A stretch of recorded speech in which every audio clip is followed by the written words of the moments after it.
We're going to talk to you a little bit today about how we got, what the history is of the fire station project, when it started, and mainly focusing on the feasibility committee and what decisions they made, and things such as why we didn't build here, and why there was such a delay from the 2019 project, and those types of things.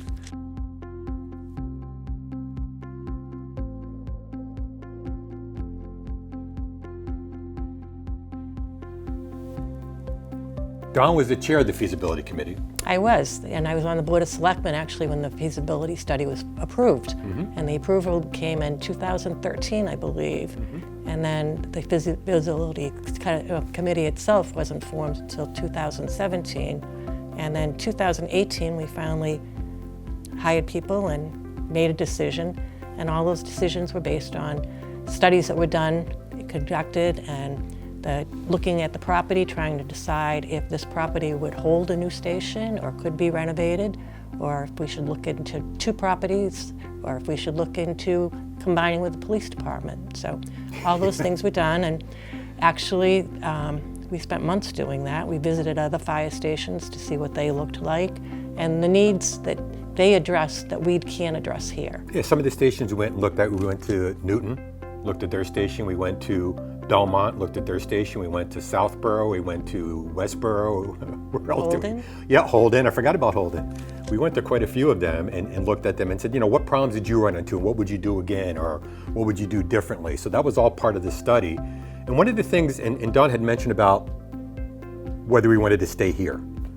And we looked at buying the property next door, the laundromat, and buying 10 Church Street, correct? Where Specialties is. Yeah, and there were some reasons we didn't do that, which was one thing, we would have had to move that building because it was a historic building.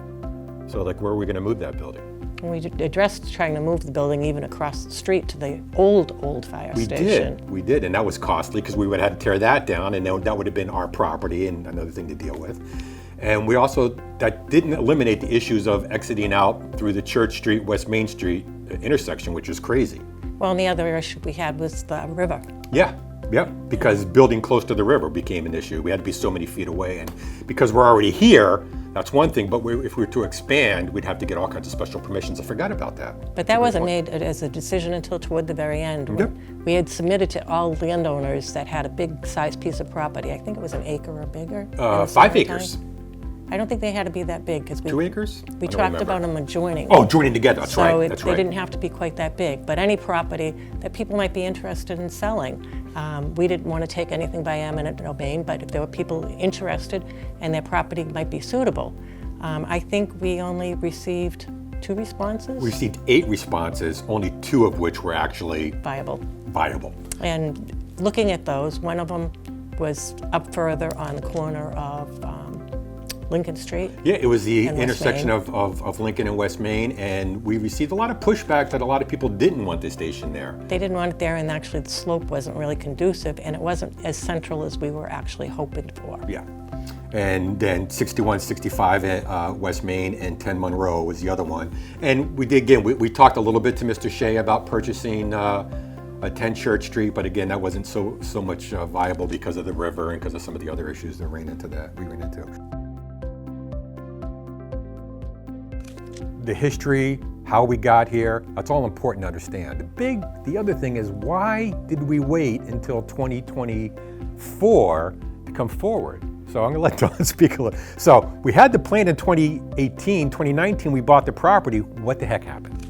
That was one of the issues, was the property itself. It had issues, as everybody in town probably realizes. There were hazardous waste spills that had to be cleaned up. And I think that was one of the holdups. COVID was also a holdup. Things slowed down in Northborough. I don't think a lot of things got done. Everything slowed down. We were focusing really heavily on the vaccination clinics and dealing with all the issues, and it kind of just put everything on a kind of a down low. Yeah. I think that 1 year was definitely due to COVID, that wait. I'm not sure in the very end why it was so slow. I can't speak to that. Again, I wasn't involved in negotiations, I wasn't involved in all of that. So, and again, I would be speculating, I'm not going to do that, but things definitely went much slower than we would have liked. But once we did get the building committee up, and once we got the land purchased and we got the building committee up and running, COVID had a horrible effect on the cost. And we kind of had a feeling that was going to happen, but it was much worse than any of us anticipated. I think. was, and we were over 4 years out. Yeah. So looking at the future needs of the department were different at that point in time too. Yeah. And we had realized how much more important what we were going to need for community as far as COVID vaccines and things like that showed us that there were needs that we hadn't looked at in the feasibility study. Excellent point. Yeah, and there's some rumors going around about, well, we've doubled the size of the station after the first study. We didn't. We've added about 4,000 square feet. But as Dawn said, some needs changed, and the architect we hired, HKT, did an outstanding job of saying, don't look at next year what you need, look 40 years down the road.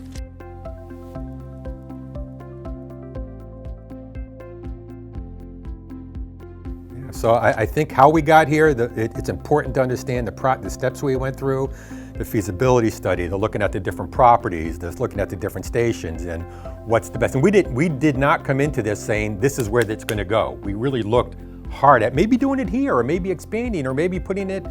I've been asked several times, how about White Cliffs? Why didn't you put it there? Well, that's too far out of the central station, which we've talked about in some of the other videos. So I don't want to expand about that. But it was a great process, longer than we had anticipated. But I think we did a pretty good job vetting and getting where we are. And I do, and as somebody that was on the Board of Selectmen, I wanted to be on the feasibility study when it started, because what I was looking at was like, do we really need it?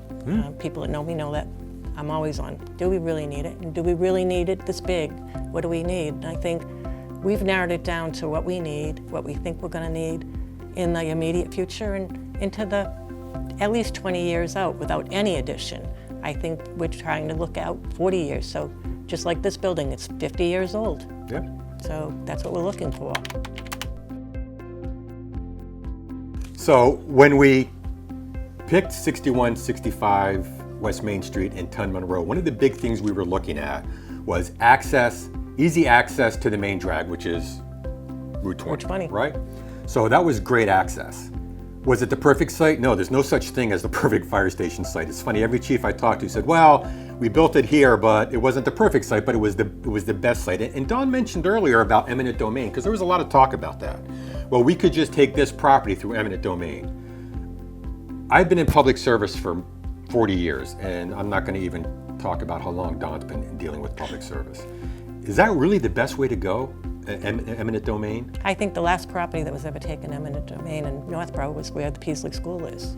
So that was more than 50 years Yeah, ago. and for those of you that aren't familiar with eminent domain, that means we come in as the town and say, we're the town, we need your business, we're going to take your business off the tax rolls, and we're going to build a fire station there.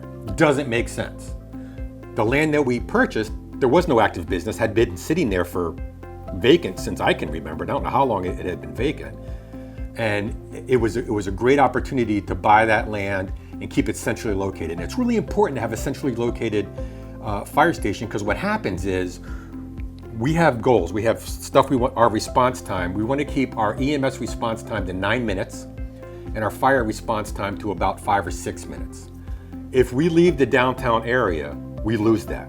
One side of town is going to be jeopardized. Right, one of our districts will be jeopardized. That would require us then to either build another station in that area, which is then staffing, building the station. So we could build a smaller station for less money, but now you have to staff it with people. You have to put ambulances and fire trucks and everything else over there. One of the other sites that we had looked at was in a residential area. Now, I've worked at fire stations in residential areas when I was in another department.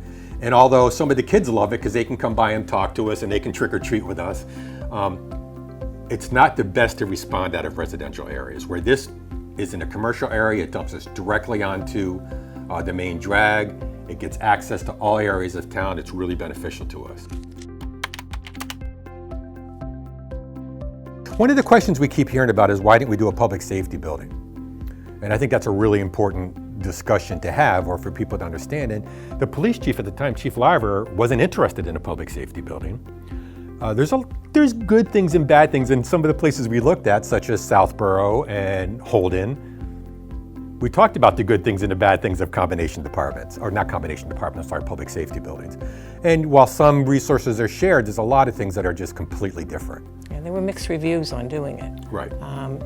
Good and bad, and the police chief and the fire chief both felt that being separate was working. And the police station is currently working. Yeah. It's going to need work, as we know about the siding and whatever, but it's working, and they're happy where they are.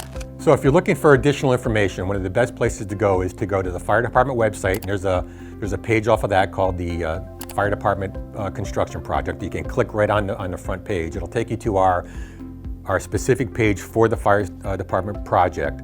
There's different links off of there. I recommend you either go to the frequently asked questions link, which is a ton of information. There's also links down there for all the minutes, all the previous meetings, all the presentations for the previous meetings. You can go back as far as you want and see all of that information. So it's a great source for information. I strongly recommend you go there.